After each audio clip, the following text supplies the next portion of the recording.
5,000. Now you got 10,000 and 20,000.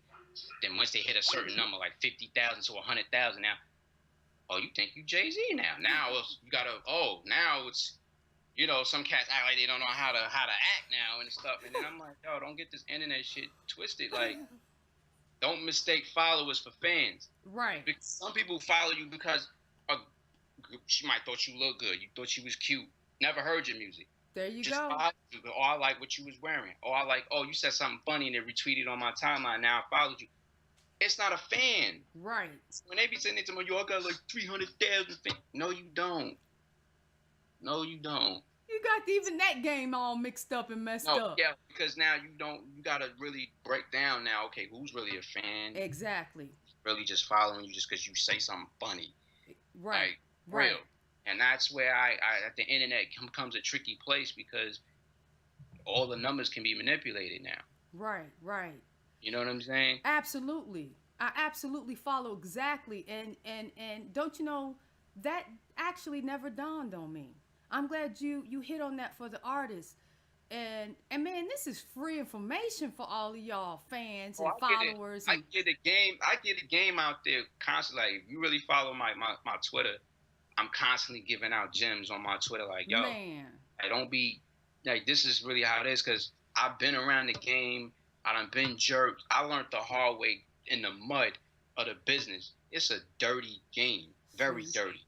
And I always preach, don't come in this game trying to be the nice guy and the nice chick, or you trying to follow the rules. There ain't no rules. This is a battlefield. Yeah. Everybody's armed. Yeah. They're gonna stab you in the back, keep it moving. And the packer just run right over you and just keep it moving. And this game is dirty. I done seen the most grimiest people in this business. A lot of these people that they look up to, oh, that's my idol, and like, he's a dirty ass nigga. Like, trust me, I done met a lot of rappers and I was like, yeah, you a sucker. Like, you know what I mean? Like, I don't call them out. You know what I'm saying? Right, but you done sized them up already. I done already been in the room with them, and I was like, yo, you a chump. Like, you're not what I thought you was. You know what I'm saying? Your rap sound good, but then now when I get around you, it's like, oh, you a cornball. Like, really? You done sized up his character, and you done already categorized him and put him at the pastures. People that know me, like, I don't look. I look like what would you say, like a little pretty boy. Some people would say a pretty boy or whatever, but people that really know me, they're like, they label me a bully. Wow. I was raised. You know what I mean? I was raised by the wolves. I was raised like, yo, don't back down from nobody. Right. Don't let nobody make you feel like you less than them. Right. I was taught when you in the street, you meet eye contact with somebody, either we gonna say what up or we gonna have a problem. Wow. That's how it was. So in the music business, a lot of, and I say a lot, but some of the most successful dudes has that same mentality. Like, if you look at Diddy. Right. He's a very shrewd businessman. Yes. Very shrewd. I've heard some things about him. Look at Jay-Z, a very shrewd businessman. Yeah. 50 Cent. It's a lot of them. They're very shrewd businessmen because, like, yo, you're coming from the streets, and if you dealt with the streets, then you know, like, you can't play nice. Whether you in a drug game, you a shooter or whatever you doing in the streets, you can't be out here, it's not a playful place. Like, you know what I'm saying? You out here dealing with cats who's about their paper and someone to lay you down. So me coming into the music business, I came in with that same mentality. And I've had a lot of situations that went bad because I was too aggressive. And reason why is because these cats will prey on you when you too nice, and then you hear about it later on. They crying, I want out of my record deal. I don't want to be signed no more.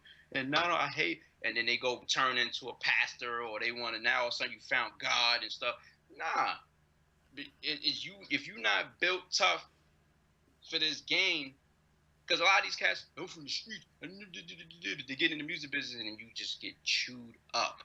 Yes. How you get chewed up in the music business, but in the streets you could survive and you could hold it down. That's why I always come in this game now.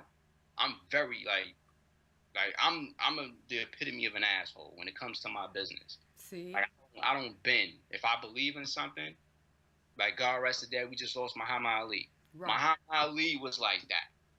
You See? was not going to break that man or bend him. He believed, No. stood what he believed in, and he stood by it. Day And was, one. come on, the man said, I'm the greatest. Yes. He was Clash's Clay, but he went to Muhammad Ali. You're not going to tell me otherwise. And that's my mentality. You're not going to tell me otherwise. I don't care what you kicking. This is what it is. So then I try to teach that to a lot of the artists that's whether they new to the game or they been in the game. Like, yo, man, stand firm. Stick by your script. Don't let nobody sway you to come over here. Like, anybody can drop a bag off of money in front of your face, but don't lose your morals and lose your values because of the money.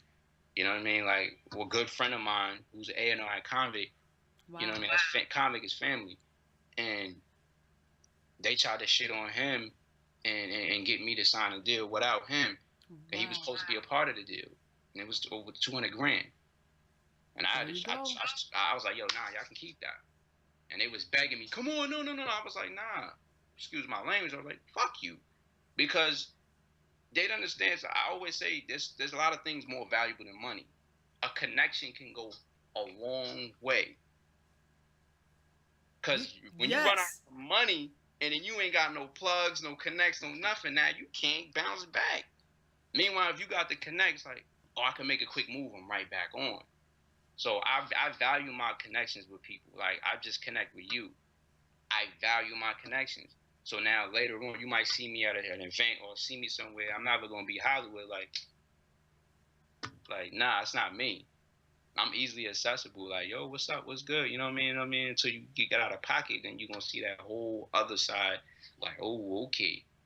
Like, I changed my name because I was trying to get away from being the bully. Because they call me stress.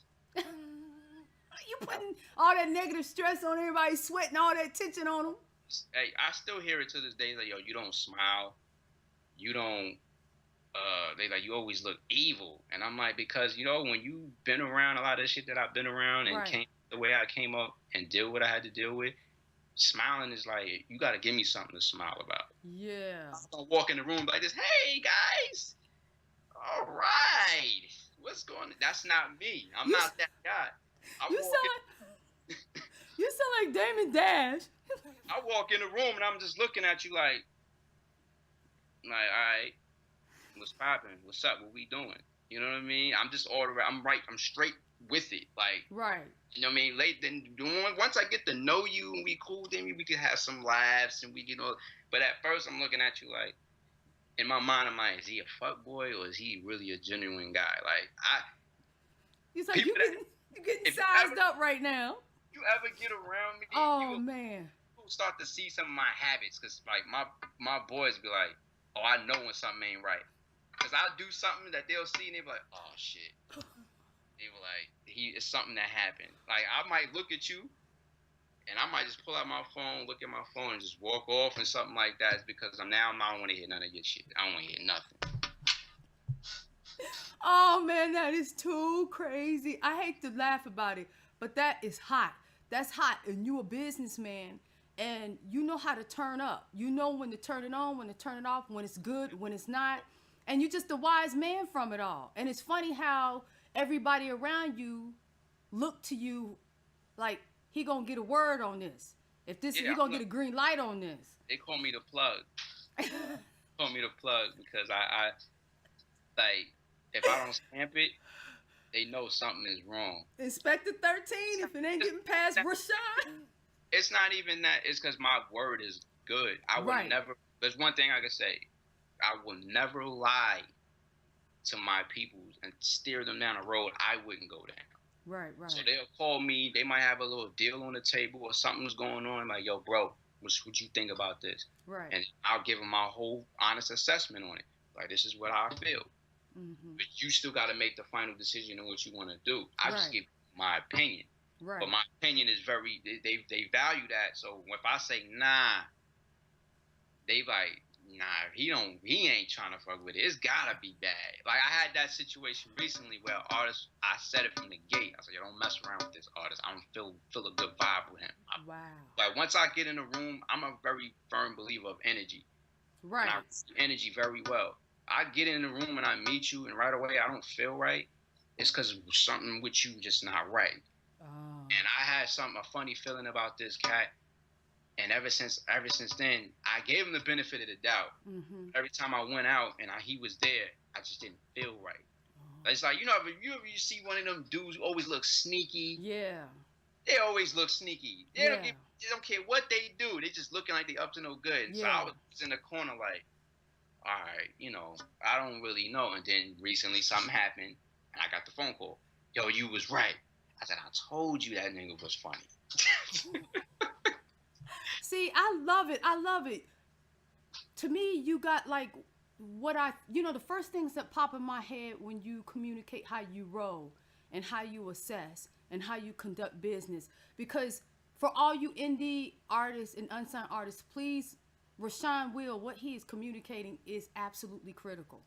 It's things that like my mom and grandma would say, I see red flags. Yeah, that's because I was raised by my mother, and my mother was like that. You trust your intuition. You always trust your first instincts. And my mother, it's just like with girls. If I brought a girl home, my mother was like, mm-mm. There you go. I might not see it because I'm too caught up with nah. But then in the long run, she like, boy, didn't I tell you? There you go. So I carry that in the street. If I don't feel right, I don't want to be dealing with it because I know that in the long run, I'm going to suffer the consequences for this. So now, instead of just putting myself in a situation to get bit up, I just exit. And I'm like, you know what? I don't want no part of it. Like, I left a situation recently. I was with some dudes, and I had to kind of like compromise a lot. Wow. But I knew it wasn't right. Something wasn't feeling right. It didn't feel right with the situation. And then people outside noticed it. Mm-hmm. They started to see pictures, and they like, yo, you don't even look like you happy to be in that situation.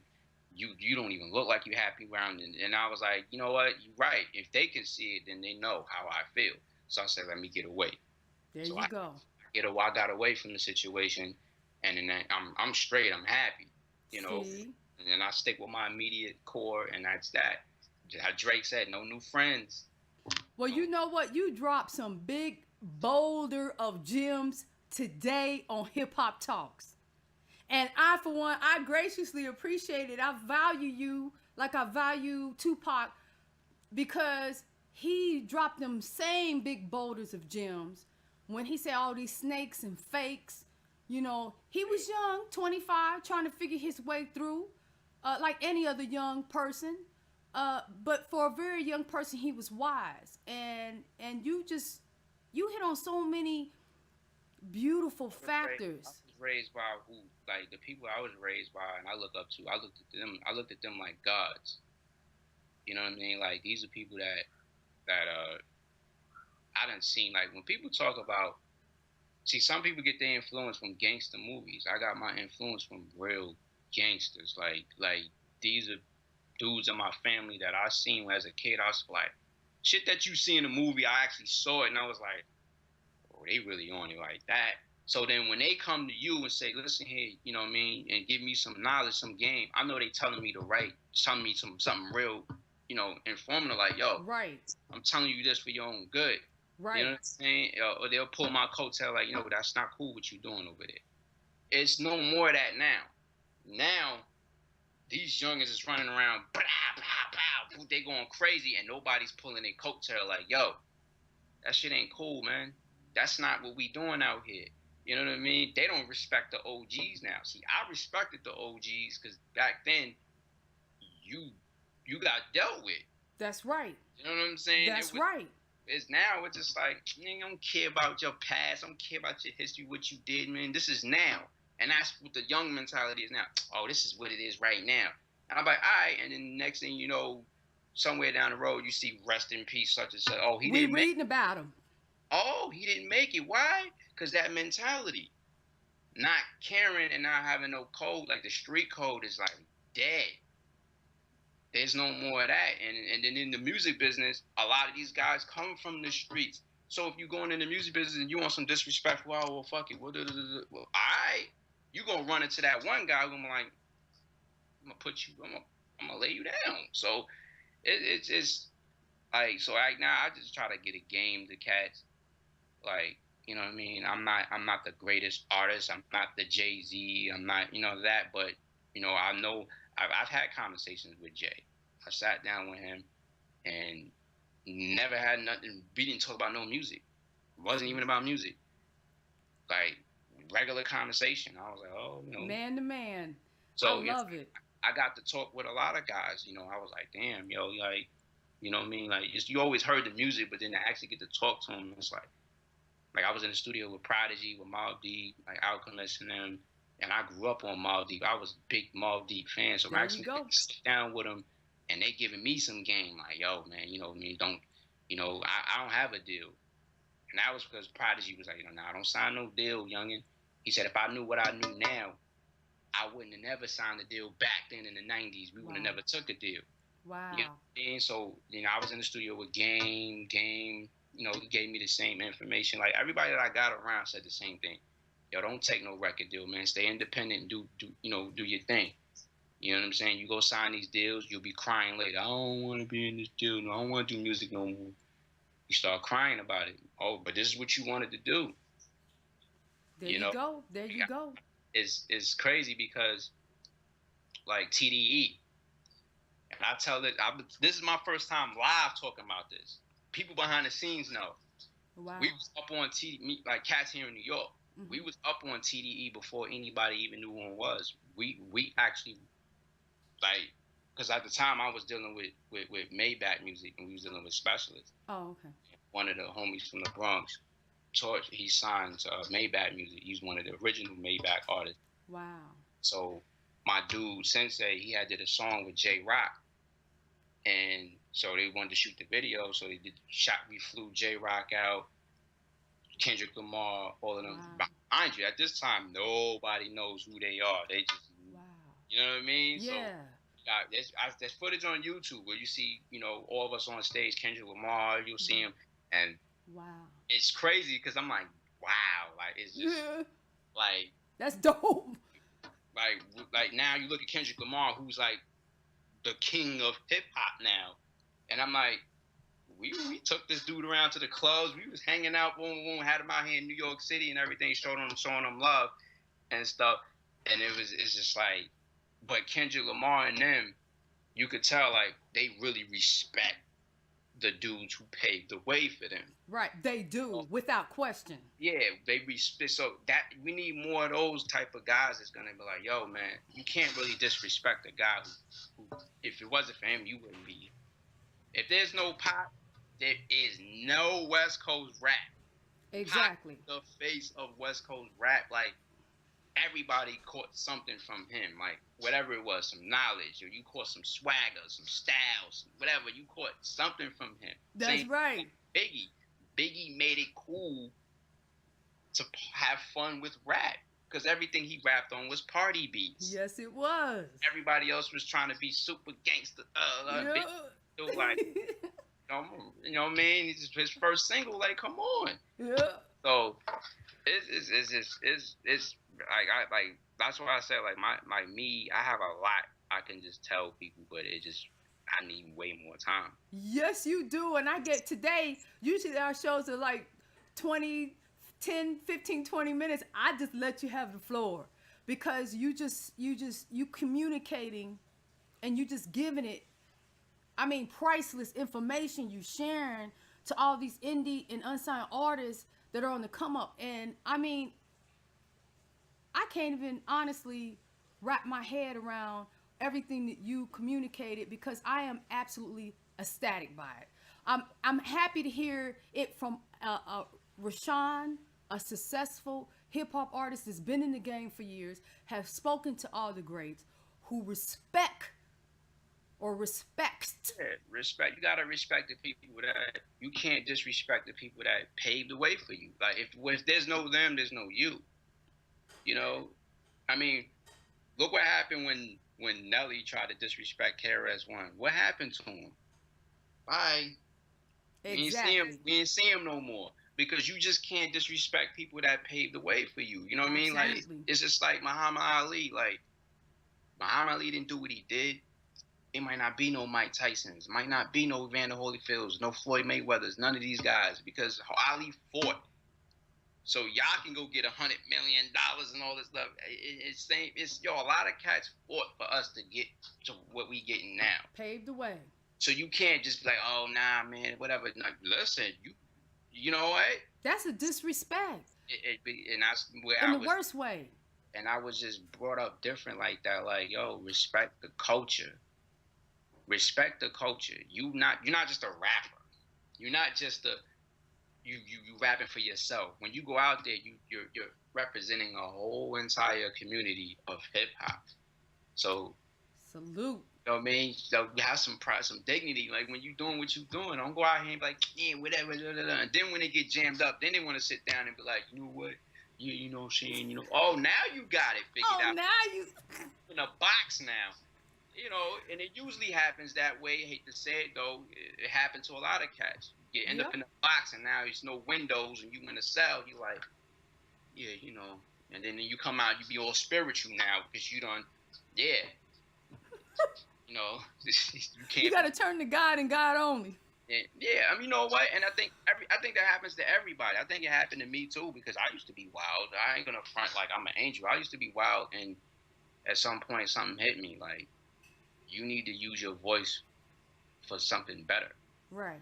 Because before I used to rap, like I was always just trying to destroy. Like I was just trying to destroy everything. Like wow. I'm like I'm nice.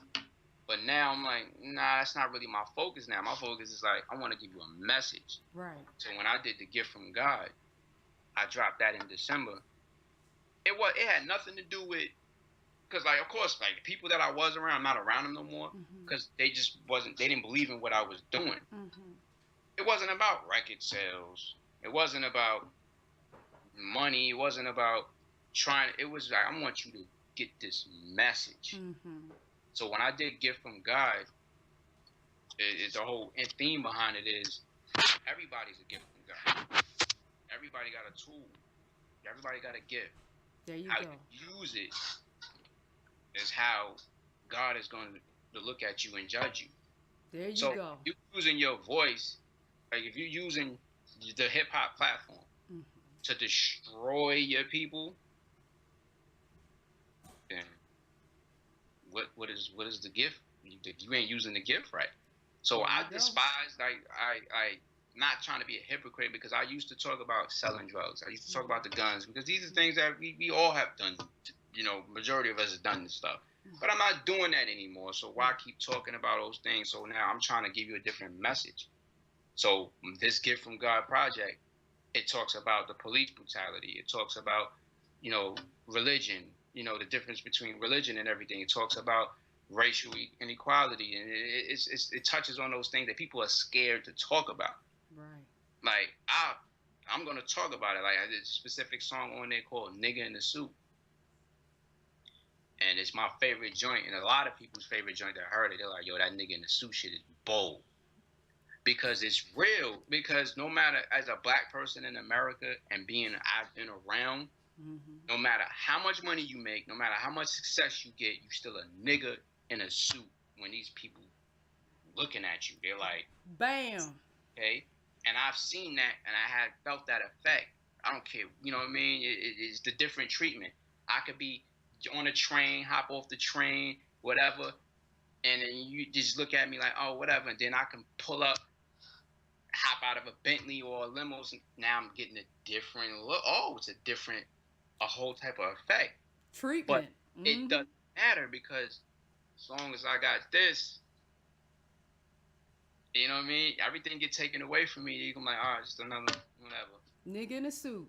So that's You made me think about Samuel L. Jackson. He said he was catching a cab in Manhattan, and he was in jeans and t-shirt, and they passed him by. He's like, a nigga got $10,000 in the front and the back pocket, and they passed this nigga by. Yeah. So